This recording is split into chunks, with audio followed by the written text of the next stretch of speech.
em que momento surgiu o EB3? Porque até então ninguém sabia o que era isso, o que é EB3, como assim McDonald's, legalmente. Como que Então, vocês pegaram a informação e foram para frente? Aí quando a gente voltou pro Brasil, a gente não queria mais saber dos Estados Unidos, mas os pais dele, eles ainda ainda ficavam, tipo queriam. assim, não, é porque vocês tiveram uma experiência É, ruim, não é bem assim. Lembre-se dos objetivos, do que a gente almejava, enfim. E daí o pai dele entrou na história e disse assim, não, agora deixa comigo que agora eu vou cuidar. Só que, ele ó, falou assim: eu te prometo que daqui tantos meses nós vamos voltar. e a gente disse, tá, a gente nem quer saber dos Estados Unidos. E aí, ao mesmo tempo, quando a gente voltou, a gente começou, como eu tava falando, começou a pesquisar canais de YouTube e começou os youtubers sobre os Estados Unidos. Começou a saber mais sobre os Estados Unidos, começou a ter know-how, digamos assim. E aí a gente começou a conhecer sobre a Flórida, sobre Orlando, e começou a ver que tem uma comunidade brasileira muito grande lá. Então a gente começou a ver que a gente ia sentir um pouco do Brasil dentro dos Estados Unidos lá na Flórida. E aí começou a voltar um pouco esse A gente desejo. começou a ver muito o Pablo, que é Pode Isso, falar das os nomes, casas. eu não tenho Sim, problema não, pode falar todos do os Pablo nomes. Farias, que é o corretor lá, a lá gente em começou a ver Orlando, na muitos Flórida. vídeos dele, enfim, a gente começou a ver sobre a comunidade. Foi o canal dele que nos apresentou a comunidade, a facilidade da Flórida para um brasileiro. Teve o enfim. canal também do Conquistando a América, que é do CA, que do apresentava sobre o Orlando, que também foi coisas que foi nos puxando. Que mais pra frente a gente fala deles, que foi nos ajudando também. E ela conseguiu recentemente, há um tempo atrás. O EB3. E aí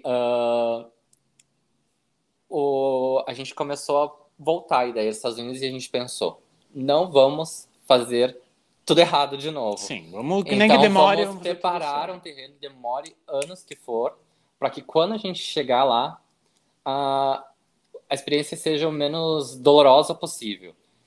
Então, E aí, nesse meio, né, que a gente voltou, enfim, que nem eu falei, meu pai falou, não, a gente vai, a gente quer. Era um sonho deles também, não era só nosso. é que nós estamos participando, só que eles também querem, então eles também vão entrar. Eles também junto, sempre querem essa coisa da segurança, da qualidade de vida, de mudar de vida, né, do Brasil, enfim. Até porque quando eles estão aqui, eles são outras pessoas, eles caminham, eles são livres.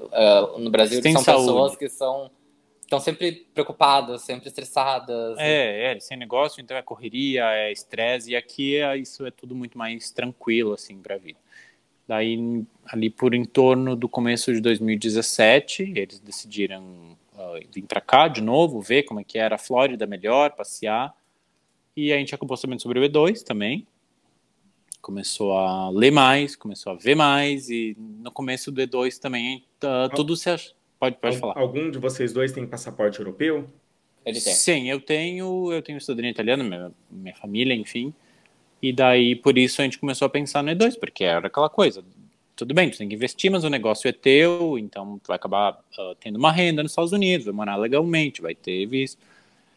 Só que aí a gente chegou naquele advogado, se tu quiser falar mais sobre isso, inclusive. Sim, a gente chegou a um advogado que nos apresentou um monte de encantos, né? Eu não diria que ele seria um charlatão, até porque eu acredito e acompanho que ele faça processos reais. Eu não diria que ele é não precisa citar o nome, mas tá no YouTube? Sim, tá no YouTube. Sim. Inclusive, eu vi no meu canal que muitas das pessoas que me assistem o canal dele. Então não fala não, porque eu não quero problema. Tá. No off você fala. Não, até... Sim, uma pessoa, enfim. Até eu digo que ele não é charlatão, eu só acho que... Não sei o que acontece. Ele não se comprometeu, acho que com nós. Ele não se comprometeu com nós. Até a gente começou com um business plan e tal, e ele mandou, depois de um tempão, um business plan de $8 mil, uma coisa que era uma coisa que eu, na minha graduação, já tinha feito para um trabalho meu da graduação, algo melhor do que aquilo, sobre os Estados Unidos, inclusive. E daí a gente viu, nossa, se começou já assim nisso, que nessa parte aqui que era só o iniciozinho assim... A gente já viu que não ia dar certo. Porque E2 é uma coisa assim, tu abre um negócio, tu tem que ir todo ano para imigração, tem que mandar relatórios, tem que mandar dados, tem que comprovar que o negócio está indo bem. Então a gente pensou, bom, se no começo já não está indo bem, imagine no meio do caminho com o investimento feito. Porque daí a gente viu que a gente estava mais uma vez se envolvendo em algo que a gente dependia dos outros. E tinha uma coisinha que ninguém falava sobre o E2. O E2, tu mora legalmente, tem o green card. Só que o que ninguém falava do E2 naquela época o E2 não te leva ao green card definitivo. O dia que o negócio fechou, digamos que por algum motivo tu fechou o negócio, pega a malinha e volta pro Brasil. Não é que nem outros vistos que aí tu já tem green card, tu já aplicou, daqui X anos para a cidadania, tu pode continuar morando nos Estados Unidos. E2 não leva a cidadania, não levava essa opção, mesmo ficando 5 anos com o negócio. Então, acabou que a gente pensava, tá, mas e se eu cansar desse negócio? E se, né, eu não quiser mais fazer isso, se o negócio não for bem pega a malinha e volta pro Brasil. Então, É importante falar sobre isso, porque até hoje, no meu outro canal, me fizeram uma pergunta assim, qual que é os benefícios do passaporte europeu? E às vezes me irrita um pouco essa pergunta, porque como as pessoas não entendem o que o passaporte europeu pode fazer, e até certo ponto, as pessoas acham que tem muito benefício. sim. E, na verdade, o passaporte europeu, ele só te deixa entrar aqui sem a necessidade de visto. O Visa Waiver, o Visa Waiver, que você não pode ficar mais que 3 meses. Não pode estender o status, nem mudar de status e não pode contestar uma deportação. Sim. E, além disso, aplicar para o E2, que é um visto de trabalho temporário e investimento, que não leva ao green card. Que então, tem para o brasileiro também a diferença é que o valor é menor. O valor do investimento, se tu não tem para o EB5, o E2, né? Só que o EB5 te dá green card que pode levar a cidadania, o E2 não. Então tem esse porém no meio do caminho, né? Então, sim, é uma opção, quem sabe, para algumas pessoas, só que tu fica sempre atrelado àquele negócio, né? Isso. E tu tem que depender, como tu tem que depender de tanta gente, e se um visto fácil, como o B3, tu depende de uma pessoa ali para analisar tua certidão de nascimento, e ele incomoda, como é que tu vai contar que todos os anos tu vai... Relatórios fiscais, relatórios de venda... Se depender de chegar numa pessoa e lá dizer... Acho que não, pega a malinha, vai embora, não é bem assim, é uma vida, né? Tem até uma entrevista aqui no canal com um moço que fez o E2 e lá ele fala que ele tem que renovar a cada 5 anos e a cada 2 anos ele tem que sair e entrar do país, então às vezes ele vai para o Canadá, toma um café e volta, e a cada 5 anos ele tem que ir no consulado para renovar Então, assim, é complicado, mas contem para nós. Até a gente conheceu gente no meio do caminho que tinha feito o E2 e estava fazendo o EB2, né? O EB3. O EB2, porque já tinha o E2, estava morando nos Estados Unidos legalmente com o E2, mas estava cansado disso. E aí estava fazendo o EB2 para poder se livrar disso de uma vez por todas, pegar o green card e trabalhar sem ter o peso de ficar no negócio e afins, né? E aí, em que momento que chega o EB3? Porque eu acompanho diversos advogados, respeito o trabalho de todos, mas eu vejo muitos advogados, às vezes, né, deslegitimando o processo do EB3. Muitos. Em que momento chegou isso? E se vocês receberam de advogados, tipo, não faz EB3 não, é golpe, não sei o quê. Basicamente na mesma época que a gente pegou e perdeu todas as esperanças com o E2, porque não levava green card. Que isso nós estamos falando em que ano? É isso que ele mais ou menos quer saber? Ali por 2018, 19? 3 anos e pouco. Ali por 18, 19 a gente já tava no ciclo, encerrando o ciclo E2, digamos assim. Aí a gente acompanhava já o canal do Conquistando a América. E nós estava pensando já, só antes de falar isso, nós estávamos pensando, bom, agora deu, porque nem o E2 não deu, o EB5 não deu. Tchau, turismo não deu, então pensou, bom, tem passaporte italiano, vamos pensar na Europa, quem sabe? Investir nos Unidos lá não precisa nada, é só pegar a mala aí. Só que a gente nunca viu a Europa como um lugar bom para trabalhar. Exato. E aí, nessa mesma época, o canal do CA publicou que eles estavam aplicando para o EB3, que era um visto assim, assado. E, ao mesmo tempo, ela falou que eles iam desativar o canal por esse 1 ano e iam ficar off. Então a gente pegou todas aquelas informações rapidinho. E daí até, acho que era uma story, eu falei pro Douglas, olha esses stories aqui que vai acabar em 24 horas. Num dos stories, por um acaso, ela falou o nome da empresa que ela tava, que ia fazer o processo, porque eu vasculhei por tudo os vídeos dela, não dizia empresa. E aí, depois sumiu. Só que ela falou, eu vou trabalhar 1 ano, por McDonald's, depois a minha carta de alforria tem green card. Eu falei, nós vamos aplicar para isso aqui agora mesmo? Eu falei. E porque sabe o que é triste? Ainda nós falamos na época, isso é tão bom para ser verdade que daqui a pouco a imigração vai tirar. Nós falamos que nem aquela coisa de 10 anos atrás que eu trabalhava, já ganhava a cidadania, e não existe mais. Então nós falamos, deve ser aquele tipo de coisa que vai ter agora e vamos tirar fora. Então vamos aplicar. Nós falamos. E sabe o que é triste? Porque assim, eu acompanhei e acompanho eles, e é triste porque eu lembro que eles vieram com a maior boa vontade para falar na internet, que estavam fazendo o processo. E infelizmente, pela falta de informação ou pela vontade de desinformar, até outros youtubers foram atacar. Então, eu acho que é bom a gente fazer isso aqui para mostrar para as pessoas que há um caminho. E aí vocês pegaram as informações e aí vocês correram atrás. E a empresa a pesquisar se a empresa sobre a era empresa verídica, histórico, né? Só que ao mesmo tempo... Naquela mesma época, por causa deles, tinha muito vídeo de gente dizendo é falso, é scam, tinha gente falando ilegal. especificamente que eles estavam fazendo um golpe, que eles estavam comprando o Green Card. Exatamente. E daí, nesse momento, a gente já estava aplicando e eu falei assim, meu Deus, a gente enfiou dinheiro nisso e agora... A gente já fez o primeiro pagamento, agora é um golpe, é legal. Sabe aquela coisa... Todo mundo tá falando que é legal, então será que não é legal mesmo? Na época a gente pegou e ao mesmo tempo tava fazendo tudo quieto. A gente pegou um empréstimo do banco para a primeira parte que tinha que pagar. E a gente foi lá e pagou a primeira etapa para ninguém saber. E a gente não falei tava, nada tipo, para os meus pais, nem para os pais deles. Quanto era essa primeira etapa? Era foi 11 mil dólares. 11 mil dólares, E quanto que deu em reais, assim, que vocês estavam no Brasil? 40 e era 45 mil, mais ou menos, era na época. Aí vocês deram a entrada e descobriram que todo mundo tá falando que é golpe. E daí, ao mesmo basicamente, tempo, começou a surgir os vídeos. Tinham sumido.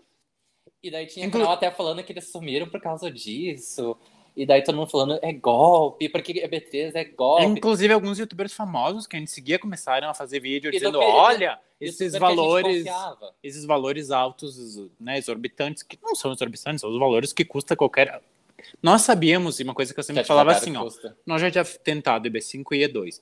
Qualquer processo de qualquer advogado nos Estados Unidos não baixa de 10 a 15 mil dólares só a parte do advogado. Isso é preço de tabela, não digo de tabela, mas é tabela. Todos eles cobram isso. Eu acho que você deve saber também. Qualquer trabalho assim de processo migratório é nessa faixa. Então, quando eu vi as pessoas falando, mas 15, 20 mil é muito dinheiro... mas tinha parte que eles não falavam o valor, por exemplo. Os youtubers que a gente também confiava, que falavam, porque se é preço exorbitante, só que nenhum falava... Qual que era mais ou menos esse preço? Qual que era a faixa? E a gente falava, será que o que eu tô pagando é o exorbitante ou não? Será que eu tô sendo enganado ou não? Só que não sabia o valor total e o que eu comecei a pesquisar? Eu comecei a pesquisar quanto eram as taxas do Green Card, quanto eram as taxas de um processo de imigração. A gente botou tudo. E eu botei tudo na calculadora e falei, bom, se a nossa experiência com advogados é de 10 a 15 mil, que a gente sabe que é o custo dos processos, mais as taxas, mais ali, a conta dá ali, escapa ali uma pequena quantidade de valor. Obviamente, cobram pelo serviço. Obviamente, né? Todo mundo cobra, tem um custo também, né? Então, eu falava, bom, eu acho que tá tudo certo, eu acho que não é... achando, né? Porque não tinha nenhuma garantia. E vamos lá, vamos fazer o quê? Canal que a gente... Isso foi, acho que já tinha passado um ano que a gente estava no processo, que começou a aliviar e esclarecer muitas coisas. É um canal que eu já vi que você participa também, que é o da Dani. Sim. Daniela Azeredo. Quando eu decidi fazer com meu irmão, eu vi... Aí tem uma moça que eu conheço... Assim, eu conheço aqui, nesse lugar aqui, tem 4 que fizeram, com a empresa que vocês fizeram. Eu conheço uma moça que já está em Massachusetts. Eu conheço... tem meu irmão, que também está indo. Tem uma outra moça também que eu sei de um outro lugar que fez. Aí tem outras pessoas que eu entrevistei. Então eu sei que o processo é legítimo. Aí eu entrei em contato eu conheci uma moça aqui no trabalho, que ela já está quase no fim, que ela me falou que tem em torno de uns 20 brasileiros nesse processo aqui no Kansas. Nessa empresa. Então, pelo menos 20 pessoas estão aqui. Tipo... E no McDonald's de vocês? Porque a gente vai entrar, eu quero entrar nos processos também, porque parece que é fácil trabalhar no McDonald's e não é.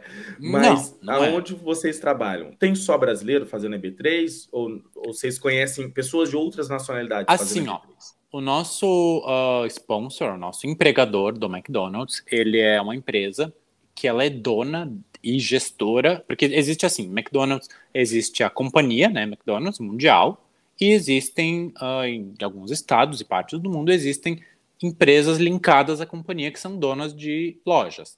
Essa nossa sponsor é dona de 20 lojas do McDonald's, dona e operadora de 20 lojas. Então, espalhadas nessas 20 lojas, tem brasileiros trabalhando, sim, tem um grupo, enfim, de brasileiros. Porém, na loja que eu trabalho especificamente, tem nós de brasileiros só.